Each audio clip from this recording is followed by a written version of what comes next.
ఉన్నప్పుడు శ్రీకృష్ణుడు వెళ్తాడు పరామర్శకి. వెళ్తే ధర్మరాజు నిష్ఠూరంగా మాట్లాడతాడు. బాబా, నిజంగా మాకు కష్టాలు ఉంటాయని చెప్పు, నువ్వు నన్ను కరుణించు, ఆ రోజు నన్ను కరుణించుంటే, ఆ జూదంలో నన్ను గెలిపించుంటే, నువ్వు అనుకుంటే గెలిపించలేవా? ఏం మీ చెల్లికి పక్షపాతం వైపు చూపించావు?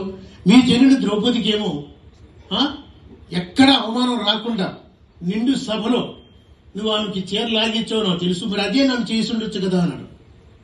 అంటే అప్పుడు కృష్ణుడితో చెప్తాడు, బాబా, జూదం ఆడే ముందు కానీ, జూదం ఆడేటప్పుడు కానీ, పోనీ ఓడిపోయిన తర్వాత నన్ను తలుచుకున్నవా నువ్వు అన్నాడు. లేదే, నువ్వు ఎలా ఫీల్ అయ్యావంటే నువ్వే పెద్ద ఎక్స్పర్ట్వి, ఇదే నాకేమన్నా అవసరం ఏంటన్నట్టు నువ్వు చేసావు. పోనీ అది అయిపోయింది. వాడు మాయిగాడని తెలుసు. ఎవరు? శకుని. ఒక మాయిగాడి ఆడేటప్పుడు ఇక్కడ ఒక మాయిగాడు ఉన్నాడు కదా కృష్ణుడు, కనీసం అప్పుడైనా ఆ మాయిగాడితో ఆడటానికి, బాబా నువ్వే మాయిగాడి సరైనడని చెప్పి నన్ను పిలిచి ఆడిస్తే ఎంత బాగుంటుంది బాబా. ఏదీ చేయకుండా ఇప్పుడు నీకు జ్ఞాపకం వచ్చాను నేను అనేసరికి అప్పుడు అర్థమవుతాను. అంటే అమ్మా, ఏమీ విశ్వాసం లేనప్పుడు అలాగే ఉంటుంది. అది విశ్వాసం లేకపోవడం, ఏమీ విశ్వాసం లేదండి. ఇప్పుడు కష్టాలు వచ్చాయని అంటున్నారు. ఆ తర్వాత గజేంద్రుని తీసుకోండి. మీకు తెలుసు, భాగవతంలో గజేంద్రుడి గురించి చదివి ఉంటారు.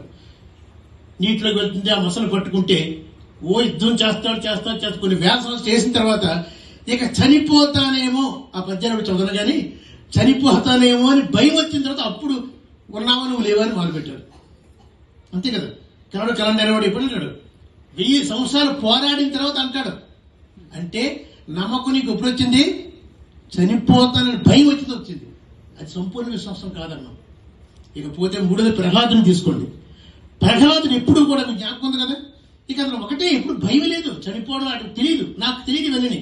ఏమనంటే ఆయన ఉన్నాడు, ఆ నారాయణ చూసుకుంటాడు. ఎప్పుడు తెలుసు ప్రహ్లాద్ భక్త ప్రహ్లాద సినిమా చూస్తుంటారు కదా, చదవకపోయిన భాగవతం. మొదటి నుంచి ఆయన ఒకటే, నాకేమీ తెలియదు అన్న పద్యం కూడా తెలుసు కదమ్మా, ఇందుగలడు అందులేడని సందేహం కూడదని. కాబట్టి అంటే ఆయన నమ్మకం ఎక్కడైనా ఉన్నాడు, నీలో ఉన్నాడు, నాలో చెప్పాను మీకు, మీ అందరూ నాకు సాయిబాబు కనిపిస్తున్నారు. అలాగే ప్రహ్లాదు ఒకటే అన్నాడు, అక్కడ లేదు, ఎక్కడైనా ఉన్నాడు అంటాడు. అంటే ఏంటి తెలుసమ్మా, ప్రహ్లాదుడిది సంపూర్ణ విశ్వాసం. ఎప్పుడు గుర్తుంచుకుంటామా, ధర్మరాజులాగా అసలు వద్దు, గజేంద్రుడిలాగా కూడా వద్దు, అందరం కూడా సంపూర్ణ విశ్వాసం. ప్రహ్లాదుడు ఎలాగైతే సంపూర్ణ విశ్వాసం చూపించాడు, అలాగే మనం అటువంటి సంపూర్ణ విశ్వాసం ఉన్నప్పుడే